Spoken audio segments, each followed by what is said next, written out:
toutes et à tous, bonsoir. La division de gestion des risques de catastrophe, la DRDM, et d'autres partenaires clés tels que l'Agence des services des sapeurs-pompiers et de secours, l'Agence de soins de santé ainsi que la police ont donné une mise à jour sur la substance qui a dégagé des odeurs affectant le pays, en particulier les écoles. Les agences ne parlent plus de fuite de gaz, mais plutôt de substances inconnues, car ces agences n'ont pas encore identifié cette substance. Ces agences demandent également aux gens de ne pas paniquer s'ils sentent une odeur quelconque. Le ministère de la Santé dit qu'il est en train de protéger la population contre 15 types de maladies. Cela se fait par la vaccination à différentes phases et en différentes doses. Madame Mary Jane Henriette, responsable du programme de vaccination, affirme que tous les programmes de vaccination des Seychelles ont été accrédités par l'OMS, l'Organisation mondiale de la santé. C'était lors d'une conférence de presse pour marquer la semaine de la vaccination. Toujours concernant la santé, l'Agence de soins de santé a annoncé que l'actuel centre de santé de Belazar fera l'objet d'un déménagement temporaire.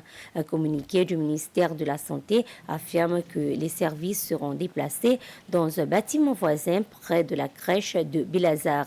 La fermeture du centre de santé existant débutera à midi ce vendredi, facilitant une transition en douceur vers le nouvel emplacement désigné. Le communiqué ajoute que ce déménagement est une étape nécessaire au développement du nouveau centre de santé du district de Belazar. Le ministère de la Santé sollicite la compréhension et aussi la coopération du public lors de ces déménagements.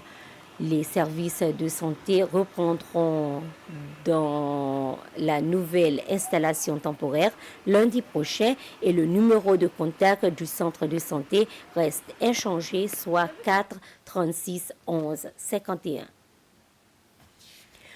Autonomiser les entrepreneurs de l'économie bleue des Seychelles est un nouveau projet que le Fonds fiduciaire pour la conservation et l'adaptation au climat des Seychelles, CECAT, est en train de soutenir pour développer davantage le secteur de l'économie bleue.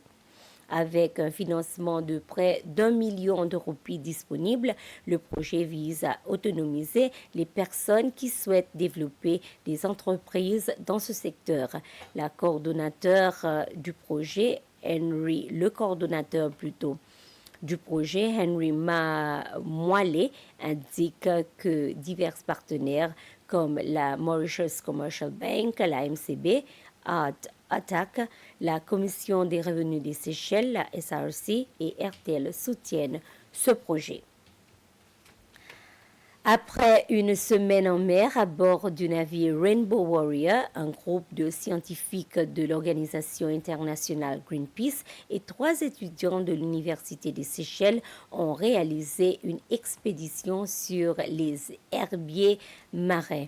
L'expédition s'est déroulée à l'est de Mahé, plus précisément sur le banc Owen. La recherche sur les herbiers marins aidera l'Université des Seychelles à cartographier la population d'herbiers marins sur le plateau de Mahé et les scientifiques ont pu collecter plusieurs échantillons afin de déterminer la quantité de dioxyde de carbone que cette espèce contient.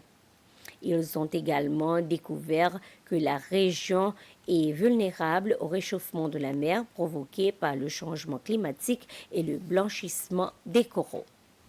Et pour clore, pour célébrer la journée de la langue chinoise vendredi dernier, les étudiants de l'Académie du tourisme des Seychelles ont interprété des chants et des danses et donné d'autres spectacles liés aux cultures chinoises et créoles. L'Institut Confucius à Montfleury dit qu'il est en train d'impliquer les enfants dans les activités en utilisant différentes méthodes d'apprentissage. Et c'était les informations. Merci de votre attention.